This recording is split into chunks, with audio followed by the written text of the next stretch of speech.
So I remember that. I remember I shared this with you. I've run 2 radio shows. I guess that was the early podcast. Yeah, that was the OG.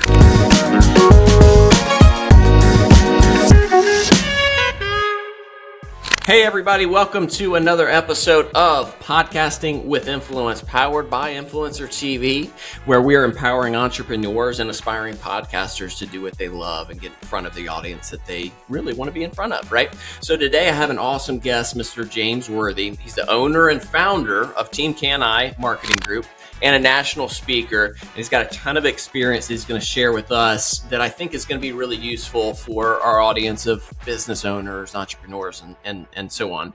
I did want to mention, stick to the end of the episode. James has got an awesome thing for us. He's going to reveal 7 key secrets to building wealth, reclaiming your time, and creating a lasting legacy. So make sure you stick around to the end where he's going to teach us a little something. Okay. So look, we'd like to just jump right in. And what I really wanted to focus on to begin with, James, is kind of the entrepreneurial mindset. I've had a previous conversation with James where we were talking about that.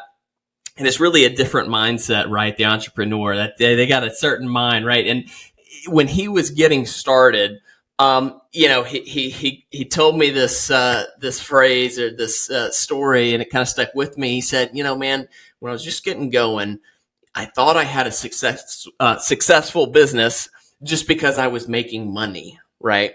But he didn't have sound legal counsel or business counsel, right? And so there were a lot of different experiences and pitfalls and different things that he learned, which has really shaped who he is today and how he helps other business owners now. So James, man, welcome to the show. Let's dig in. Walk me through some of that early experience and that entrepreneurial mindset that we talked about. Absolutely, Brian. Well, first of all, thank you for having me on the show today, man. I'm really, really excited to be here with you. And the time that you and I have got to know each other has been amazing. And I love to kind of give the forward to the story, so to speak. I was that kid. I was that kid that my mom and dad, I grew up in Southeast Washington, D.C. It wasn't a Silver Spoon district, but I had 2 great parents, and they told me that the rules of success were to go to school, get a good education, and go out and get a good job. Okay, so I was on that trajectory, but I've always, even when I was a kid, man, me and one of my best friends, we started cutting grass, and we didn't want to cut the grass. So guess what we did? We got all the contracts of the neighbors to cut their grass. Then we went and got some kids a little younger than us, paid them a little less than we got paid, and let them use our lawnmowers to cut the grass. We paid them, and we had a business. I did the same thing back in the day because we threw our own newspapers. Y'all remember those days? Kids don't do that anymore. But I got 3 paper routes, and I hired 3 younger kids to throw my routes.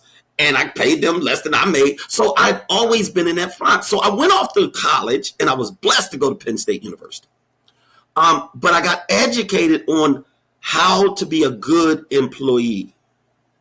And when you talk employee, or when you talk entrepreneur mindset, I didn't really get the understanding.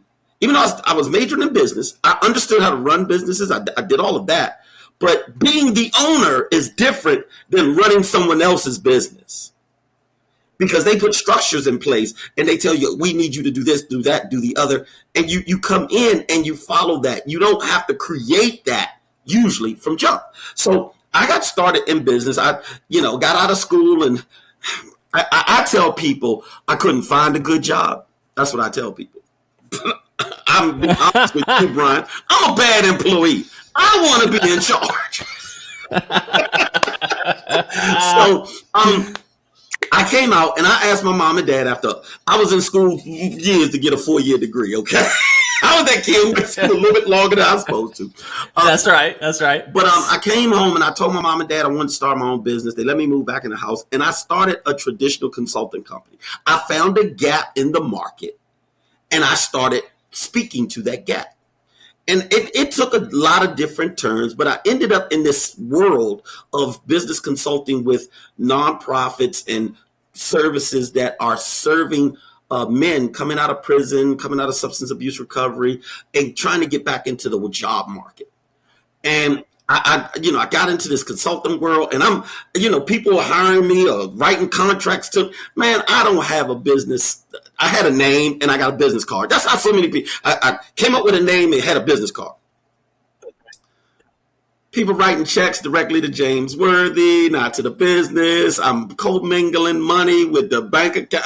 I'm just way off base because checks are coming and they're coming consistently.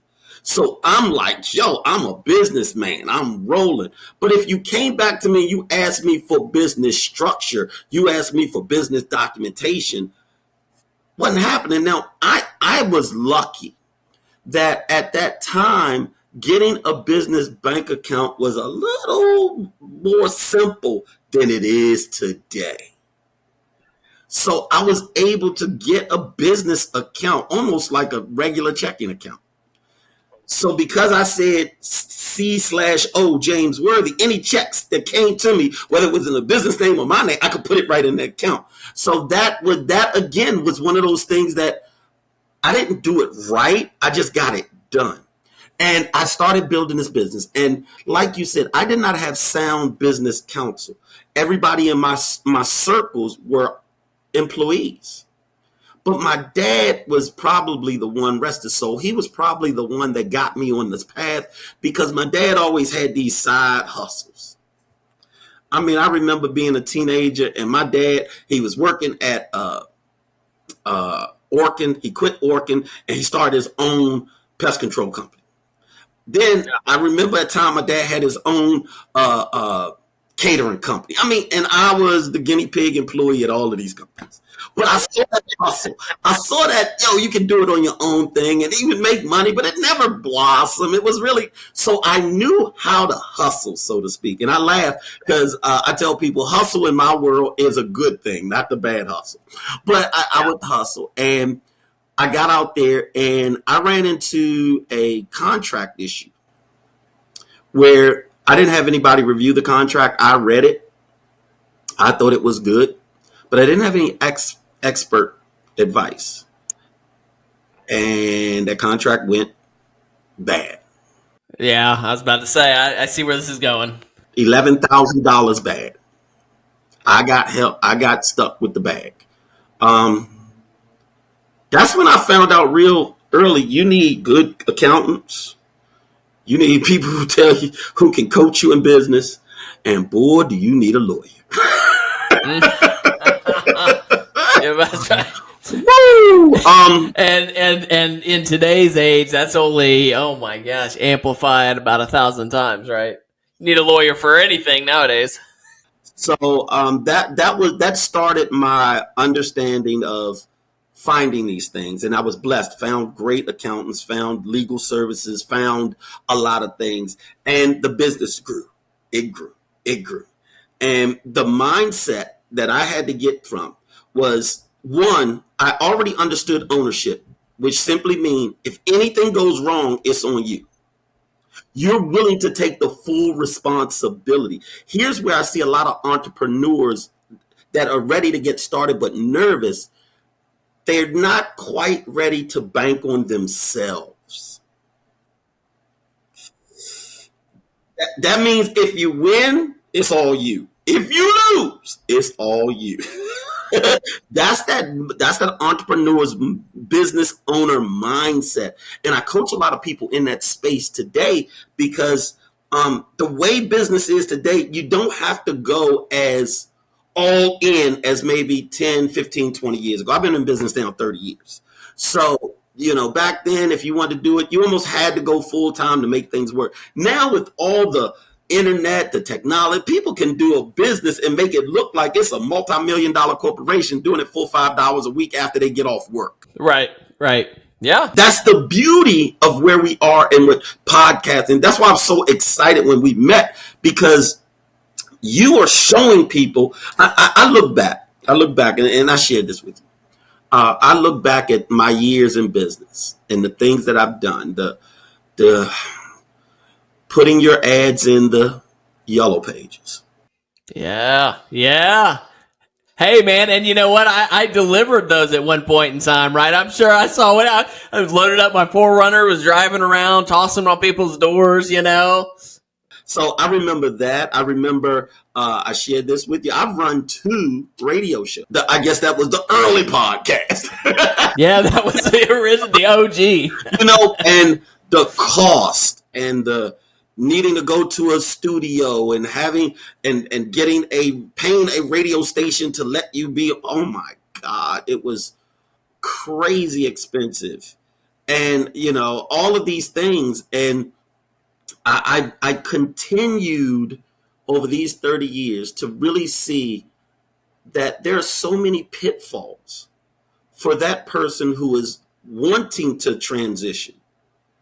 But if you got family, you got bills, you got responsibilities, years ago it was very hard to transition into a business because you almost found yourself having to work another 8 hours after you got off work. Well, that makes it very difficult to raise a family, to, enjoy your life. And that was my story, my traditional business. I was working 60, 70, sometimes 80 hours a week. And my wife, my girlfriend, who became my wife, we've been together now we're coming up on 27 years married. Wow. Wow. Congrats. Yeah. It was just, we were lucky that we were on the same page. And I want to tie that into the entrepreneur mindset. This is one of those big ones because I talk to men and women about this all the time. You got to have the compatibility in a mate or a partner that will support you as an entrepreneur, because it's not easy, And luckily, my wife has an entrepreneur mindset. And she has a master's degree that she was able to, when we got out here, she was able to be sturdy in her work while I was up and down in my work. There's so much to that story. And that when you talk about mindset, reading the right stuff, having the right connections, but also really knowing who you are. Because in a relationship, especially as a man, if you get started in that business or you're getting off the ground and your significant other is carrying the financial bag for you. Yeah. So, but here, the coaching, the mindset, we were blessed. I'll say I was blessed because I had people who would say, don't get into your man ego thing, because you got to look at what you're building. And entrepreneurship is oftentimes going unnoticed until people call you an overnight success. Man, there's so much there to really unpack. But, if we talk about, the success, the failure, it's all relying on you, right? That's a heavy burden. But, that just means that, look, if you really want to succeed, you got to be willing to invest in yourself, right? And we had a conversation about this. You got to be willing to invest in yourself. And again, you also said, look, you got to know who you are, right? You've got to know who you are. You've got to have a brand, right? The personal brand is so important, and you have to invest to grow that and develop that. And especially in today's age, which is why things like this, are so popular. And it's just, you got to be a lifelong learner, though. We also talked about, hey, man, you got to stay on top of these things that develop and the technology that develops so that you can grow yourself in your business, right? And, you take me back to our conversation and understanding that in the building of a business, I want to start off with how most of us do it. We're on a shoestring budget, and we're trying to make money. And oftentimes we look at investing in professionals that can help you as a expense and not an investment. So what do? Everybody wants to, and especially in today's market, everybody thinks, oh, I can go to YouTube, learn anything, and I'll be good. Yes, YouTube can educate you. I liken that to going to college. Yes, you can find out what's in the book. But unfortunately, the book when translated to day-to-day work, sometimes not the same. And that's why you and I connect. And that's why I think what you do is so powerful, because everybody today says, oh, I got a ring light, I got a camera, I got a microphone, I can podcast. If you really want something that's viable and that's going to do what the podcasters say it can do, either you're going to spend years of education and years of making mistakes and years of spending money to get there because you want to do it yourself. And what I learned early is invest in professional counseling and coaching. Invest. So when someone like you come around, if I want to be a podcast, I need to say, hey, Brian, what's the investment for me to get the sound education that you'll give me and the support? Because the do-it-yourself, you end up, I'll tell everybody, you want to stay cheap, you want to stay low budget, and you end up spending more money and time learning mistakes and then going to a professional who's got to clean up the mistakes you made. That's right. And you could have saved money by doing it right the first time, right? Now you got to rebrand. You see how people come out with a rebrand because you wrecked it the first go round. So it's more expensive to go cheaper. It's the way it goes. So that's the first thing. Invest in your learning. Invest in professional coaching. That was really one of the things that drove me to where I am today, is because I immediately said, okay, if I'm going to invest, then investment means there's a rate of return that I should be able to get out of this. I always do I'm saying a cost benefit analysis when I'm thinking of what am I going to do? But here's the other side of this. And I think this is why so many entrepreneurs crash and burn. We get things started in the excitement, and then it's time for the commitment. And commitment is doing the thing you said you were going to do long after the feeling you said you were going to do it in. Oh, man. Gone. It's look, oh my God, I'm starting my podcast. Oh my God, I'm going to start my business. Oh my God, I'm so excited. And then, oh God, and you get beat down. And now it's not exciting anymore. It's 3:00 in the morning and you looking at, oh my God, I'm going to pay these bills. It's not fun anymore.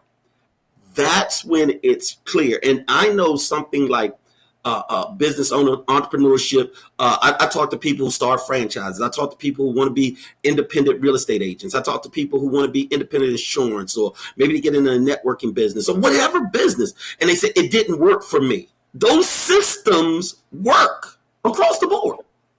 Podcasting works. Can't argue it. But people, man, I tried a podcast. It didn't work for me. The reason it didn't work for you is because you tried it. You didn't do it. You didn't commit to it. And you probably know the statistics better than I do. But I know what the statistics are in the real estate industry, the insurance industry, and networking industry. In the industry I'm in right now, 85 to 90% of the people quit. And I'm sure, I don't know what the stats are, but somebody today, man, I'm going to get my brand right. Because I see, and I'm going to blame it on people like you, Brian. You make it look so simple. It looks so beautiful. Oh my, I can do that. And I can't get past my third episode because I'm done. Well, and it's so funny you say third episode, because the statistic for that is 90% of the people that start a podcast don't make it past their third episode. So, I mean, you're dead right. I mean, there's so many out there, but there's very few active ones, right, of people that are consistently. I mean, I think that's anything though that you're doing. And so walk me through then, what is it you're helping your clients really achieve? How are you steering them through some of the pitfalls that are out there, and what problems are you solving? Beautiful. I'm glad you said that. Today, and to get to that, let me kind of bring the whole person James to the call. After all of these years, over the last 10 of these 30 years that I'm doing that, I am finally one whole person. And what do I mean by that? I'm one brand. See, because when I got started, I didn't understand that every part of my story, every part of my experience contributes to my business. So I'll say when you give my introduction, it says owner and founder of Team Cani Marketing Group, national speaker. How did I become a national speaker? Well, I became a national speaker because of the work I did working with nonprofits and all of that. It wasn't Team Cani Marketing Group. Okay. So I tried to separate those two for so many years. I tried to be in different compartments. So think about that for branding, Brian. When you got to brand one person with three different things or four different things. Yeah. It's a lot of work. That's a lot of different brands that all need nurturing, and oh boy. So now I'm over here doing this and doing it well because I got the work ethic and I got the stick to itiveness, but I can't certain things I can't take from over here and bring into this world because I'm trying to keep them separate. So I had a coach. He said, James, you know you're an OG in business. I said, what do you mean? He said, dude, you've been doing this 30 years. Well, back then, 20 years. And when you're coaching these business owners, like today, I'm an independent agent owner rep with Legal Shield, been there for 27 years, building that part of my brand. And that's what Team Cani Marketing Group, that's what we market. But I now get to talk with entrepreneurs because I really focus in on entrepreneurs and small business. And I get to talk to these businesses and people who work with me, people I'm coaching, people that are agents with me. They always go, man, how did you know to say this? How do you know to say that? Oh my God. And I'm like, I was talking to a franchise owner. I'll give the example. I was talking to a franchise owner and they're going through some things, franchising, and she's telling me what's going on and she needs legal help because she didn't have sound legal counsel. So I'm going to get her legal help. But as we talk, I go, I know exactly what you're going through. She said, well, how do you know all this? I was a franchise owner. She said, what? And my partner said, what did you want franchise? I was a franchise owner. Okay. I had people say, man, my real estate, I got real estate investments in it. And I said, well, here's the issue.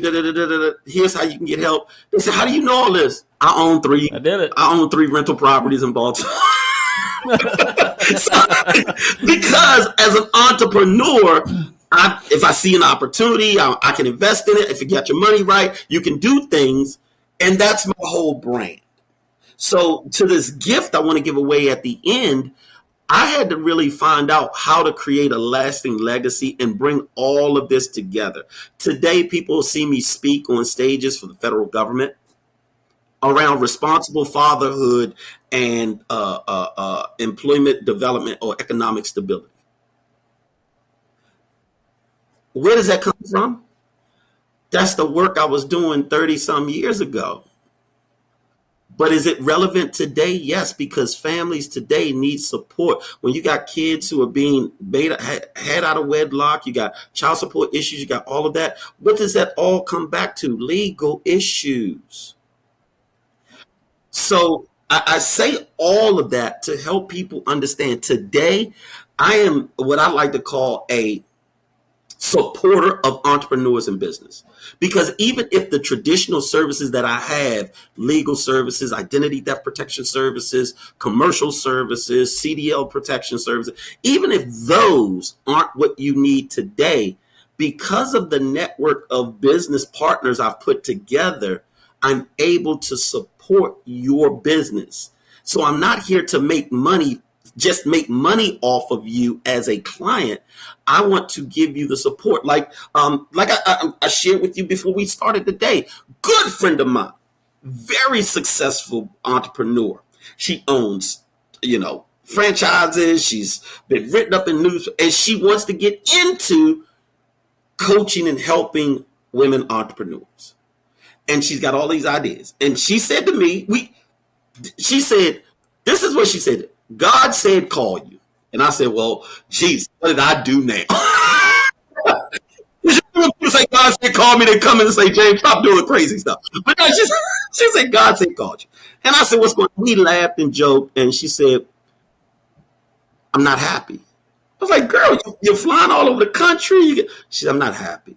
because I'm not giving back. I'm not doing what I want. So we get to talking, and can you believe it, Brian? She called me maybe 2 hours after me and you had just got off the phone talking, and she had all these ideas, and I said, you know what? You need to talk to Brian. And that's exactly, she was like, Brian who? But it came out so quickly because my role in business for entrepreneurs is at 30 years, if I haven't built a network of support for me and for the people I coach and work with, then I haven't done my job. So now watch this. Is she an owner of my services? Yes. For years, for her personally.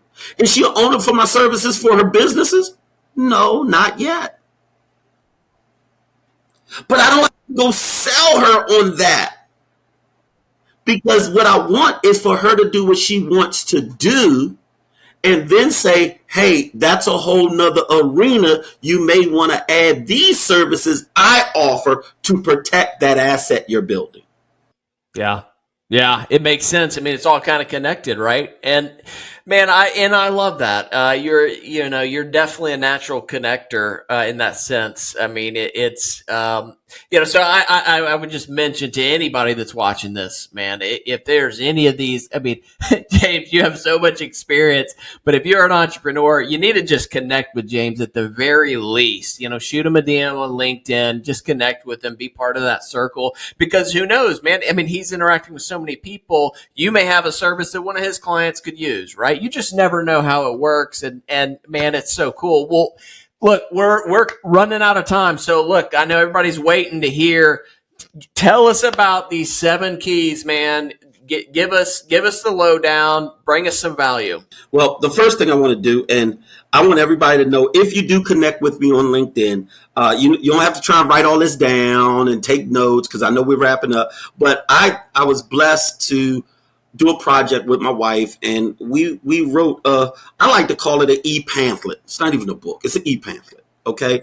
And we've given away thousands of these, but really it is unlocking the secrets to building wealth, reclaiming your time, and creating a lasting legacy.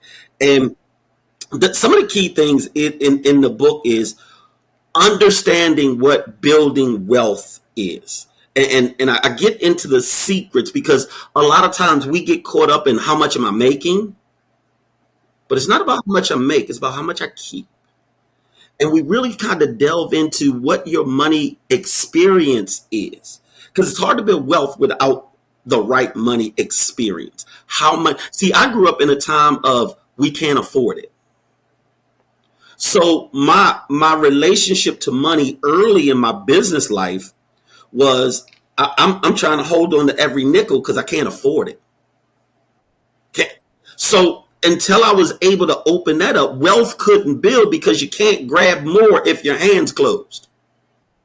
So that's one of the keys that we talk about. Another one of the keys that we talk about, and this is huge one, being able to manage yourself in time, to find time freedom, because the entrepreneur has probably one of the most difficult lives, because no one respects your time.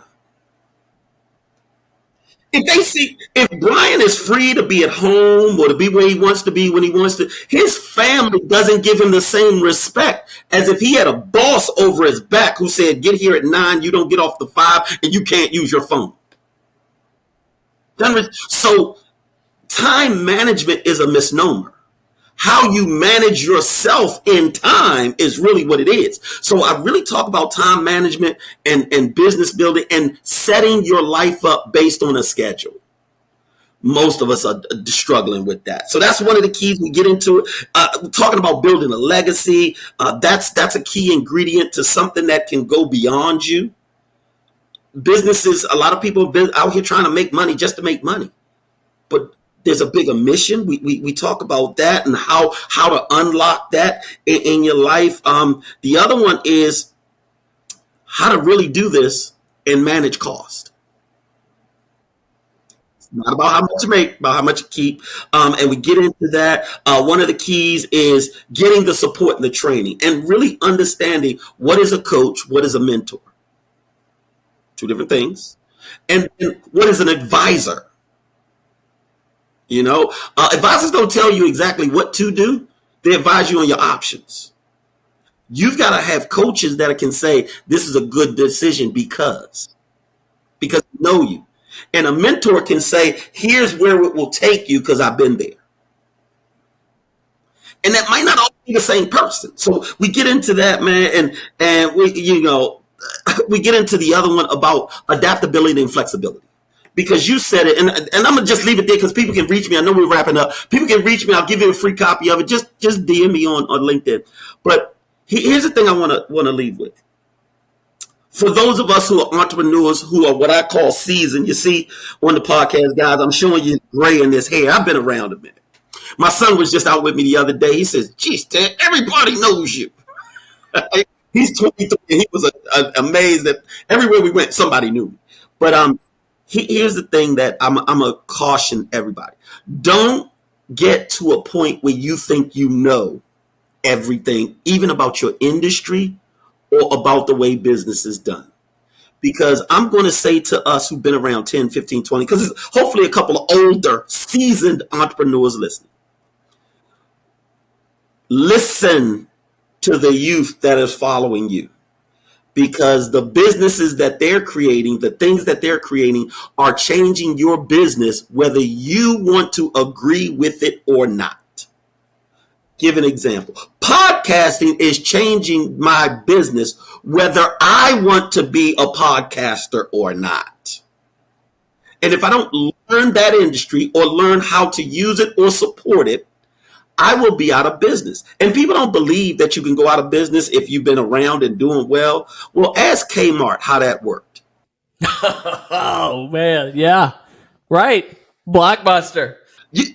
And the story is the people from Netflix went to Blockbuster and said, hey, would you buy what we do? Blockbuster said, no, that will never. Streaming is not the way to go. Yep. Oh, man. Hey, and look, that was one of my first jobs was at Blockbuster. I remember that whole thing, man.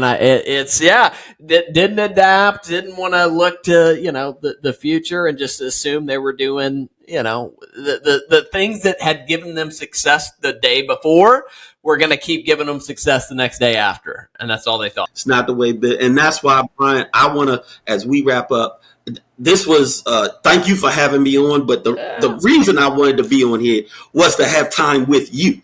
Yeah.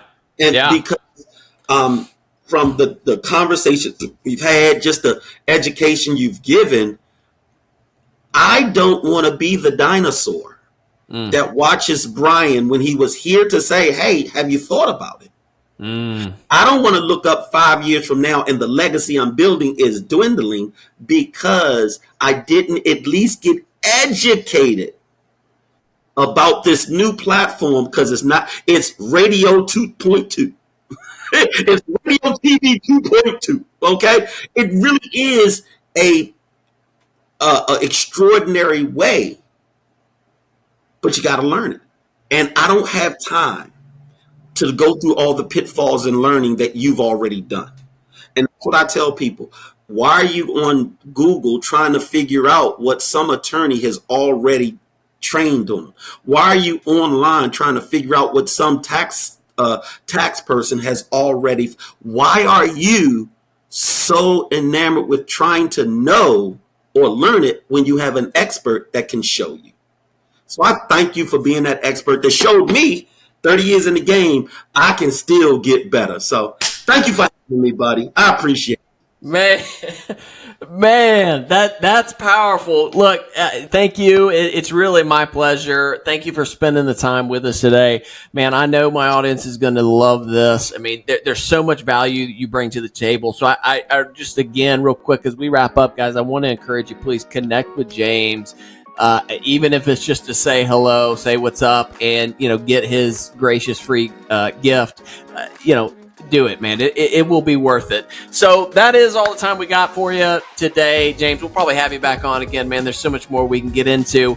But hey, guys, if you enjoyed the content, please make sure you like and subscribe and support the show. We greatly appreciate that. And stay tuned for more great episodes coming down the pipeline. And until then, everybody have a wonderful rest of your week, and we'll talk again soon, okay? Thank you so much, and goodbye.